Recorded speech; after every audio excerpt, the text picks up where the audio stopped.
Good morning everyone, welcome back to the channel. So आज 22 मार्च 2023 के current affair हम आज के इस वीडियो में कवर करेंगे। शुरू करते हैं। सबसे पहले एक शॉर्ट न्यूज़ देखेंगे। 2023 स्विस ओपन बैडमिंटन टूर्नामेंट ये कहाँ पर शुरू हुआ? बेसल, स्विट्ज़रलैंड में। 26 मार्च तक ये खेला जाएगा। इसमें इंडियन शटलर जो है पीवी सिंधु, इन्होंने भी पार्टिसिपेट किया है। और BWF वर्ल्ड टूर जो है डिवाइड होता है 6 लेवल्स में, namely world tour finals, super 100, super 750, super 500 और सुपर 300। ठीक है, तो आप ये चीज़ें याद रखिएगा। कहाँ पर हो रहा है? Swiss Open badminton tournament, Switzerland, Basel. आते हैं क्वेश्चंस पर। International Forest Day is observed on which date? International Forest Day ये हर साल सेलिब्रेट किया जाता है 21 मार्च को। और थीम 2023 के लिए रखी गई है फॉरेस्ट एंड हेल्थ। किस लिए सेलिब्रेट करते हैं? To raise awareness about the importance of forest and trees for survival of humanity and the planet. ठीक है, और 21 मार्च को एक और दिन भी सेलिब्रेट होता है, वो है वर्ल्ड डाउन सिंड्रोम डे। यहाँ पर दिए गए हैं कुछ इंपॉर्टेंट डेज और उनकी थीम्स। तो 1 March zero discrimination day and world civil defence day. 3 March world wild life day, इसकी थीम है partnerships for wild life conservation. 8 March international women's day, इसकी थीम है digit all, innovation and technology for gender equality. 14 March को होता है international day of mathematics, इसकी theme है mathematics for everyone. 15 March world consumer rights day, इसकी theme है empowering consumers through clean energy transitions. 16 मार्च national vaccination day. 20 मार्च को international day of happiness, इसकी theme है be mindful, be grateful, be kind. और 20 मार्च को होता है world sparrow day. What is the rank of India in the world happiness index 2023? अब देखिए, ये क्वेश्चन जो है कल भी कवर किया गया था, लेकिन आज वापस से किया जा रहा है क्योंकि थोड़ी सी कन्फ्यूजन इस चीज़ में हो गई थी कि क्या हो रहा था ना, बाकी जितनी आप वेबसाइट देखेंगे गूगल पर वो शो कर रहा है 125th इंडिया की रैंक, लेकिन जब ऑफिशियल डॉक्यूमेंट में देखा जाए तो वो 126 शो कर रहा है। ठीक है, तो फिर ऑफिशियल डॉक्यूमेंट का ही ऑथेंटिक ज़्यादा रहेगा, तो इसलिए 126 होती है क्या है वर्ल्ड हैप्पीनेस इंडेक्स में भारत की रैंक 126 है। लास्ट ईयर 136 थी, 10 रैंक हम ऊपर आ गए हैं आउट ऑफ 146 कंट्रीज़। और ये चीज़ें तो हमने देखी थी। फिनलैंड जो है वो टॉप पर रहा है, 6 कंसेक्यूटिव ईयर वो टॉप पर रहा है। सेकंड डेनमार्क, आइसलैंड, इजराइल और नीदरलैंड्स। लास्ट रैंक रही अफगानिस्तान की। और ये इंडेक्स पब्लिश करता है UN sustainable development solutions network. Who is the winner of 2022 CMJ spirit of cricket award? इनका नाम है आसिफ शेख, नेपाल के ये क्रिकेटर हैं और नेपाली विकेट कीपर बैट्समैन हैं आसिफ शेख। इन्हें डिक्लेयर किया गया है as the winner of the 2022 Christopher Martin Jenkins spirit of cricket award. ये जो अवार्ड है हर साल प्रेजेंट किया जाता है by the Melbourne cricket club, जो कि MCC जिसे शॉर्ट में कहते हैं, UK का, in conjunction with the BBC। Award जो है 2013 में क्रिएट किया गया था by MCC and BBC in memory of former MCC president and BBC test match special commentator Christopher Martin Jenkins. तो अभी ये अवार्ड किसको दिया गया? आसिफ शेख, नेपाल के क्रिकेटर हैं। यहाँ पर ICC अवार्ड्स 2022 मेंस कैटेगरी देख लेते हैं। ICC men's cricketer of the year Babar Azam रहे पाकिस्तान के। ICC men's ODI cricketer of the year, ये भी Babar Azam Pakistan. ICC men's T20I cricketer of the year, ये रहे हैं सूर्य कुमार यादव इंडिया के। ICC men's test cricketer of the year Ben Stokes England के। ICC spirit of cricket award 2022 ये रहे Asif Sheikh Nepal. ICC emerging men's cricketer of the year macro Johnson South Africa के, Marco Johnson South Africa के। फिर ICC men's associate cricketer of the year Gerhard Erasmus, ये Namibia के हैं। और ICC umpire of the year, या फिर इसे डेविड शेफर्ड अवार्ड भी कहते हैं, रिचर्ड इलिंगवर्थ रहे इंग्लैंड के। नेक्स्ट क्वेश्चन पर आते हैं। Changi airport of which country named the world's best airport 2023? Changi airport जो है ये सिंगापुर का एक एयरपोर्ट है। इसने टॉप किया है कौन से एक एयरपोर्ट की जो सेरेमनी की गई थी, वर्ल्ड एयरपोर्ट अवार्ड सेरेमनी। इसमें स्काई ट्रैक्स की रैंकिंग जारी की गई थी of the world's best airports. इसी में सिंगापुर के चांगी एयरपोर्ट ने 12वीं बार 12th टाइम ये टाइटल जीता है। और ये अवार्ड जो है या फिर ये रैंकिंग है किसके द्वारा, UK based airline and airport research firm के द्वारा इसको अवार्ड दिया जाता है, ये अवार्ड, ठीक है। और Hamid international airport Doha Qatar का ये सेकंड रहा है, और हनेडा एयरपोर्ट टोक्यो जापान का ये थर्ड नंबर पर रहा है, ठीक है। तो 12th कंसेक्यूटिव ईयर हम देखते हैं सिंगापुर का चांगी एयरपोर्ट 12th टाइम इसको ये अवार्ड मिला है। यहाँ पर हम देख लेते हैं इंपॉर्टेंट एयरपोर्ट्स जो भारत में हैं। तो डोनी पोलो एयरपोर्ट अभी कुछ समय पहले न्यूज़ में था, कहाँ पर, ईटानगर अरुणाचल प्रदेश में। Shivamogga airport Karnataka, Maharaja Agrasen airport Hisar Haryana, Chhatrapati Sambhaji Nagar airport Aurangabad Maharashtra में है, इसका नाम चेंज किया गया था। फिर छत्रपति शिवाजी इंटरनेशनल एयरपोर्ट मुंबई महाराष्ट्र में। केम्पेगौड़ा इंटरनेशनल एयरपोर्ट बेंगलोर कर्नाटक में है। Netaji Subhash Chandra Bose international airport Kolkata West Bengal में। चौधरी चरण सिंह इंटरनेशनल एयरपोर्ट लखनऊ उत्तर प्रदेश में। श्री गुरु रामदास जी इंटरनेशनल एयरपोर्ट अमृतसर पंजाब में। सरदार वल्लभ भाई पटेल इंटरनेशनल एयरपोर्ट ये अहमदाबाद गुजरात में है। ISRO is organising youth scientist programme in which city. तो इसरो के द्वारा ये बेंगलुरु में इसको ऑर्गेनाइज किया जा रहा है यंग साइंटिस्ट प्रोग्राम, जिसे युविका के नाम से भी जानते हैं हम। युविका यानी युवा विज्ञानी कार्यक्रम। तो इसमें बेसिकली क्या होता है, 9th क्लास के जो बच्चे होते हैं उन्हें basic knowledge space technology, space science और स्पेस एप्लीकेशंस की दी जाती है, ठीक है। इसरो के द्वारा इसको ऑर्गेनाइज किया जाता है, इसका नाम क्या है, युविका है, ठीक है। यंग साइंटिस्ट प्रोग्राम बेंगलुरु में इसको ऑर्गेनाइज किया जा रहा है। यहाँ इसरो से रिलेटेड कुछ फैक्ट्स देख लेते हैं। तो जो इंडियन स्पेस एजेंसी इसरो है, इसने अनाउंस किया है कि ये लार्जेस्ट रॉकेट LVM-3 लॉन्च करेगी for its second commercial mission. पहला टेस्ट व्हीकल डिमॉन्स्ट्रेशन TVD-1 जो है अंडर द गगनयान मिशन, इसको मई 2023 में कंडक्ट किया जाएगा। इसरो ने रिसेंटली रिलीज़ किया है the landslide Atlas of India, जो लैंडस्लाइड हॉटस्पॉट बताता है कि कंट्री में कहाँ कहाँ पर है, ठीक है। मतलब लैंडस्लाइड के लिए ज़्यादा प्रोन एरिया कौन सा है, बेसिकली ये बताता है। लैंडस्लाइड एटलस ऑफ इंडिया किसके द्वारा रिलीज़ किया गया, इसरो के द्वारा। इसरो ने सक्सेसफुली लॉन्च किया है small satellites launch vehicle SSLV, और ये लॉन्च कहाँ से किया गया, श्रीहरिकोटा से। SSLV D2 ड्रॉप्ड EOS-7 आज़ादी set 2 and JENIS-1 satellites. ISRO की बात कर लेते हैं, हेडक्वार्टर है बेंगलुरु कर्नाटक में। इसकी स्थापना हुई थी 15 अगस्त 1969 को, और करंट चेयरमैन है S सोमनाथ, 10th चेयरमैन है ये। F-Index 2023 is going to held in which city. तो F-Index जो है ये पुणे में इसको कंडक्ट किया जा रहा है। 10 दिन की ये Africa India field training exercise है, इसे F-Index बोलते हैं। पुणे में ऑर्गेनाइज की जा रही है to strengthen the military ties between the countries. 21 से 30 मार्च के बीच इसको कंडक्ट किया जा रहा है, 10 दिन की है। और फिर 28 और 29 मार्च को India Africa army chief conclave का भी आयोजन किया जाएगा पुणे में ही, ठीक है। और ये जो एक्सरसाइज है will promote the idea of Africa India militaries of regional unity. अमृत जो है ना, ये आप याद रखिएगा, क्योंकि अगर कभी पूछ ले अमृत, देखिए एक अमृत मिशन भी है ना, वो अलग है। और सिर्फ अमृत पूछा जाए क्या है, Africa India military for regional unity.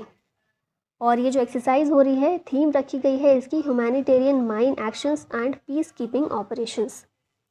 Next यहाँ पर मिलिट्री एक्सरसाइज देख लेते हैं। तो एक्सरसाइज साइक्लोन जो है इंडिया इजिप्ट के बीच, एक्सरसाइज अग्नि वॉरियर इंडिया और Singapore, exercise Garuda Shakti India Indonesia, exercise गाजिंद India Kazakhstan, Harimau Shakti India Malaysia, Yudh Abhyas India USA, Surya Kiran India Nepal, Austra Hind India Australia, Dharma guardian India Japan, और संप्रीति एक्सरसाइज जो है इंडिया और बांग्लादेश के बीच कंडक्ट की जाती है।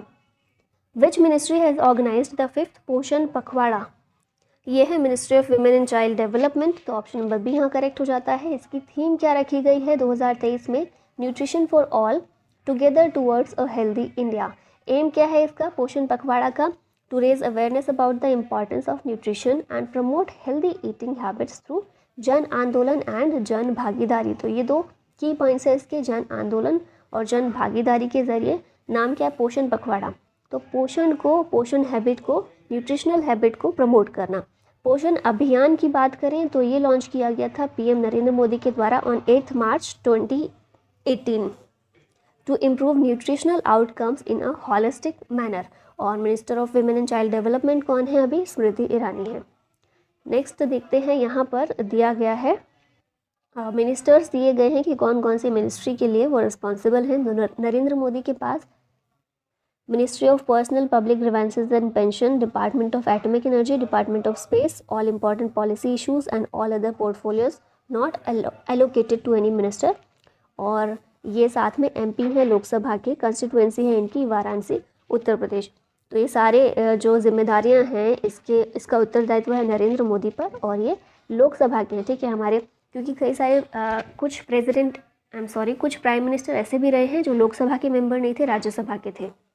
जैसे कि अभी बिल्कुल रिसेंट वाले फॉर्मर प्राइम मिनिस्टर हमारे मनमोहन सिंह, वो राज्यसभा के मेंबर थे जिस टाइम वो प्रधानमंत्री बने थे, ठीक है। तो नरेंद्र मोदी ये लोकसभा के एमपी हैं और वाराणसी उत्तर प्रदेश इनकी कंस्टिट्यूएंसी है।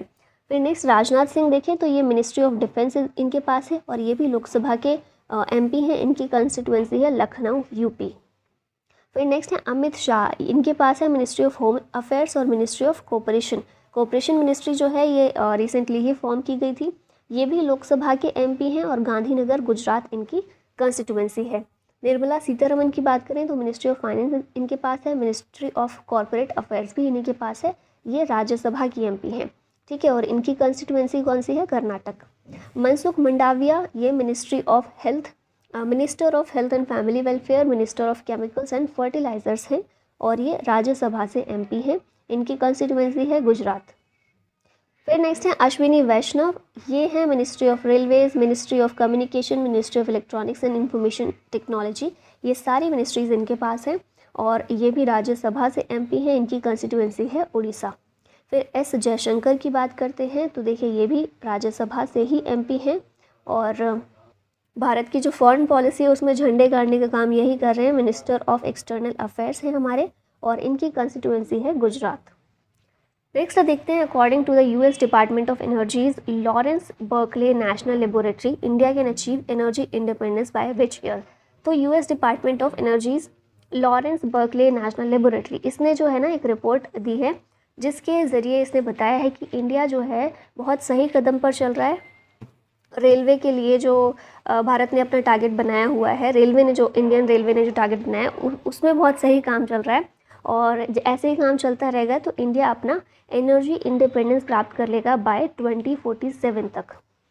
इस स्टडी का टाइटल क्या है? पाथवेज टू आत्मनिर्भर भारत, और इसने सजेस्ट किया है कि achieving this goal would result in significant economic, environmental and energy benefits for India including $2.5 trillion in consumer savings by 2047। और साथ ही में जो फॉसिल फ्यूल इंपोर्ट करते हैं हम, उस पर होने वाला एक्सपेंडिचर 90% तक कम हो जाएगा, ठीक है। राइट, यहाँ देखते हैं इंडिया के एम जो हैं रिवाइज कर लेते हैं। 2023 तक इंडियन रेलवे ने 2023 तक इंडियन रेलवे ने,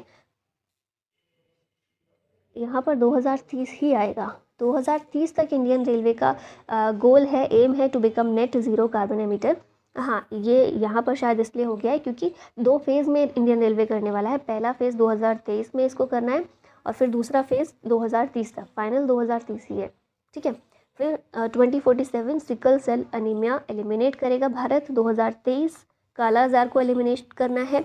2025 India aims to eliminate tuberculosis. WHO 2030 तक एलिमिनेट करेगा टीबी को और हम 2025 में कर देंगे। 2030 में मलेरिया को एलिमिनेट करने का टारगेट है। 2038 जर्मनी का टारगेट है to cut all coal power plants. 2047 EY report $26 trillion की इकॉनमी भारत रहेगा। 2070 भारत का जो लक्ष्य है नेट ज़ीरो एमिशन का है और $5 ट्रिलियन की इकॉनमी भारत 2025 तक बनेगा और साथ ही 2033-34 तक $10 ट्रिलियन की इकॉनमी बनने का टारगेट रखा हुआ है। Who is named Lux's brand ambassador, ये बने हैं विराट कोहली, तो ऑप्शन नंबर ए इधर करेक्ट हो जाएगा। लक्सर्स जो है ना एक writing instrument private limited company है, जैसे कि पेन हो गया, ठीक है, तो इसके ब्रांड एम्बेसडर बने हैं विराट कोहली और ये जो लक्सर कंपनी है इसके मैनेजिंग डायरेक्टर हैं पूजा जैन गुप्ता। नेक्स्ट यहाँ पर ब्रांड एम्बेसडर रिवाइज कर लेते हैं। MS धोनी वाईकॉम 18 के हैं, सूर्य कुमार यादव जियो सिनेमा के, Lionel Messi Byju's global brand ambassador, Manika Batra और पलक कोहली एडिडास के, Sourav Ganguly Bandhan bank, Yuvraj Singh T20 world cup for the blind. Brand ambassador for Hyundai motor India limited ये हैं यस्तिका भाटिया और Renuka Singh Thakur. Brand ambassador for Puma India Harmanpreet Kaur. National ambassador of UNICEF India Ayushmann Khurrana. Brand ambassador for PepsiCo India Ranveer Singh और brand ambassador of Uttarakhand है Prasoon Joshi. Next question है, who won the singles title in Indian Wells championship. कौन है ये? Carlos Alcaraz है। अब यहाँ पर इंडिया शब्द आया है, इसका मतलब ये नहीं है कि इंडिया में कोई चैंपियनशिप हुई है। ये जो है चैंपियनशिप BNP पारिबास ओपन 2023 है। इसी को इंडियन वेल्स मास्टर्स भी कहा जाता है, जो कि कैलिफोर्निया में एक जगह है इंडियन वेल्स, यहाँ पर ये हुआ था ये, ठीक है। ये बैडमिंटन चैंपियनशिप कार्लोस अल्काराज जो कि स्पेन के हैं, इन्होंने रशिया के डेनियल मेदवेदेव को हराकर ये जो टाइटल है जीता है। और इस टाइटल को जीतने के साथ ही ये ATP रैंकिंग में वर्ल्ड नंबर 1 पर आ गए हैं, ठीक है। जनवरी 2023 में नोवाक जोकोविच नंबर 1 पर थे, ये सेकंड पर आ गए थे, मतलब नोवाक जोकोविच ने इनकी जगह ले ली थी, लेकिन अब वापस इन्होंने अपनी जगह रीगेन कर ली है। और इसी चैम्पियनशिप में BNP पारिबास ओपन जो है, इसमें रोहन बोपन्ना और मैथ्यू एवडेन इन दोनों ने मेंस डबल्स का खिताब जीता है। यहाँ पर स्पोर्ट्स टूर्नामेंट और चैंपियंस देख लेते हैं। 15th men's hockey world cup Germany में हुआ। चैंपियंस हम देख रहे हैं तो 15th men's hockey world cup Germany ने जीता। खेलो इंडिया यूथ गेम्स महाराष्ट्र ने। 2022 फीफा वर्ल्ड कप अर्जेंटीना ने, इसका ये 3rd टाइटल है। रणजी ट्रॉफी 2022-23 सौराष्ट्र ने जीता है। Vijay Hazare trophy Saurashtra. IPL 2022 Gujarat Titans, इसका पहला टाइटल था। दुलीप ट्रॉफी वेस्ट जोन ने। ICC men's T20 world Cup England ने। प्रो कबड्डी लीग ये जयपुर पिंक पैंथर ने। ऑस्ट्रेलियन ओपन सिंगल्स का टाइटल मेंस में नोवाक जोकोविच और विमेन में आर्याना साबेलेंका ने जीता है। अब लास्ट में एक क्वेश्चन है आप लोगों के लिए, Palk strait is between which of the following countries. Options हैं India and Pakistan, India and Sri Lanka, France and UK या फिर रशिया और US। इसी के साथ वीडियो का होता है अंत। और रिसेंटली आपको अपडेट के साथ में इम्पॉर्टेंट ऑबिचुरीज जो हुई हैं, जितने निधन हुए हैं रिसेंटली, वो आपको कवर किया गया है, तो आप जाकर देख सकते हैं अगर अभी तक नहीं देखा है तो। और टेलीग्राम चैनल ज्वाइन कर सकते हैं फॉर द PDF और लेटेस्ट अपडेट्स के लिए। इंस्टाग्राम पर भी फॉलो कर सकते हैं। Thank you so much for watching. जय हिंद।